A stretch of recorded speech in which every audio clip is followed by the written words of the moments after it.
আমি ব্যৱস্থা গ্ৰহণ কৰিছোঁ। ইতিমধ্যে এইটো চপা কৰাৰ কাৰণে আমি ব্যৱস্থা গ্ৰহণ কৰিছোঁ আৰু সকলো অঞ্চললৈ আমি এই লিখিত যিটো ৰূপ, আমি লিখিত যিটো নিয়মাৱলী আমি প্ৰেৰণ কৰিম, যাতে সকলোৱে এই নিয়মাৱলী সহজে উপলব্ধ হয়। আৰু আমি এইটো পকেট চাইজত বনাইছোঁ, যাতে সকলোৱে সহজে ল'ব পাৰে, লৈ ফুৰিব লাগে। তো ইয়াত আমি এটা লক্ষ্য কৰিছোঁ যে এই আখ্যানটোক সময়ৰ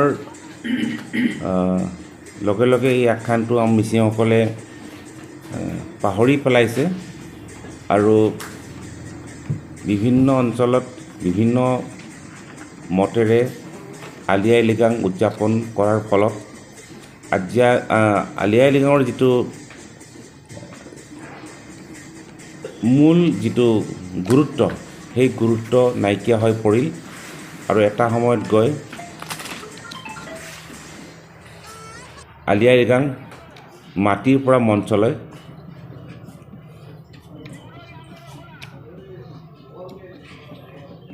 আমি পোৱা দেখিবলৈ পাইছোঁ। যিটো লিগত বুলি কোৱা হয়, সেই লিগতটো মূল পৰম্পৰা যিটো লিগত, সেই লিগতৰ তাৎপৰ্য ম্লান কৰি মঞ্চৰ যিবিলাক কাৰ্যসূচী যেনে মুকলি সভা বা সাংস্কৃতিক সন্ধিয়াই গুৰুত্ব লাভ কৰিলে। আৰু এই গুৰুত্ব লাভ কৰাৰ পাছতে আলি আই লৃগাঙৰ যিটো আধ্যাত্মিক যিটো গুৰুত্ব ম্লান হৈ পৰিল আৰু মূল উদ্দেশ্যৰ পৰা মিচিংসকল আঁতৰি আহিল। কিন্তু আমি ক'ব বিচাৰোঁ, আলি আই লৃগাং এক উৎসৱ নহয়, এইটো এটা আধ্যাত্মিক পৰম্পৰা। আলি আই লৃগাং কেতিয়া কৰিছিল, ক'ত কৰিছিল, কিয় কৰিছিল, সেই সম্পৰ্কে মিচিংসকলে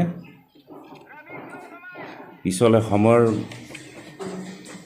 অতিবাহিত হোৱাৰ লগে লগে পাহৰি পেলাইছে আৰু এৰাই চলি কেৱল এটা সাংস্কৃতিক উৎসৱ হিচাপে ৰূপান্তৰ কৰিলে। গতিকে আমি এই আলি আই লৃগাঙৰ মূল যিটো তত্ত্ব বা গুড়াৰ্থ বা তাৎপৰ্য আমি পুনৰ প্ৰতিষ্ঠা কৰিবলৈ বাণীকে মাঙে বিভিন্ন জাতীয় সংগঠনৰ সহযোগত প্ৰচেষ্টা হাতত লৈছিল আৰু এই প্ৰচেষ্টাৰ মূৰত আমি এক নিয়মাৱলী আমি আজি উন্মোচন কৰিছোঁ, প্ৰকাশ কৰিছোঁ আৰু এই নিয়মাৱলী অনুসৰি আলি আই লৃগাং উদযাপন কৰিব লাগিব।